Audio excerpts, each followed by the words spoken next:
হচ্ছে ও কি মাখাই দিচ্ছেন তারপর খেয়ে ফেলতেছে। অনেক থেকে খাবার দেওয়া ছেলে মেয়ে আর ওইটাকে খাবার দেয় না, বলে কি না কিছু খাওয়ায় না, এটাকে ওরা খাবার দিতে চায় না। এটা অনেক ভয় লাগে, একটা কিছু হয়ে গেলে প্রথম বিড়াল তো ভয় লাগে। মন শক্ত রাখো, তোমরা হলো এই যুগের ছেলে মেয়ে, তোমরা যে ভেঙে পড়লে হবে।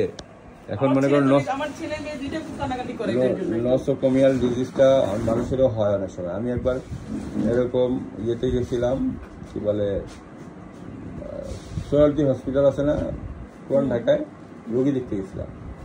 আসার পর মিটফোর হ্যাঁ, তারপরে আমি আসার পর আমার কি একটা রোগ হলো, জ্বর আর ছাড়েই না, কঠিন জ্বর হয় আর কি, ঠিক সন্ধ্যার দিকে আসে।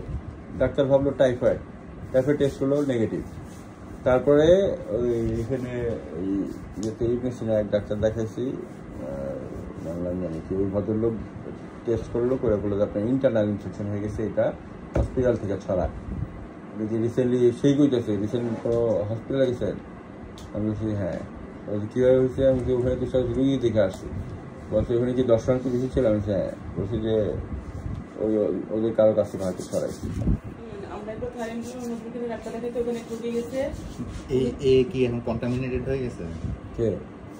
হ্যাঁ, ওর থেকে আপনারটাও ছড়াইতে পারে।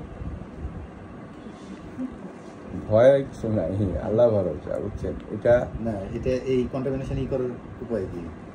উপায় একটাই, সেটা হলো যে রেগুলার গোসল করানো, বুঝছেন? আমাদের রেগুলার গোসল মানে 2 দিন দিন পর গোসল করে কি আমরা। আর কিন্তু ইনফেকশন ছিল, আপনি বলেন যে ভালো হয়ে গেছে। ইমিউনিটি এটা অনেক সময় অনেকের কম বেশি থাকে, তো বিশেষ করে মানুষের ইমিউনিটি মাত্র 5 মাস, আজকে 22 তারিখ না, 5 মাস 2 দিন, 5 মাস ইমিউনিটির কারণে এরকম হয়ে যায় আর কি। যাদের যেসব বিড়ালের ইমিউনিটি স্ট্রং থাকে ওগুলো হয় না।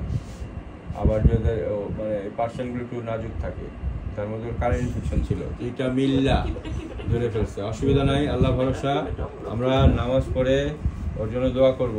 ওর নাম কি? লিওর নামে আমি আজকে আসর নামাজের সময় তাকে নামাজ পড়ে ওর জন্য দোয়া করবো যে লিওকে ভালো কইরা দেন। তারপরে এর জন্য দোয়া করি। এটার নাম কি? কিকির জন্য স্পেশাল দোয়া হবে। কিকি অনেক ভালো ভদ্র।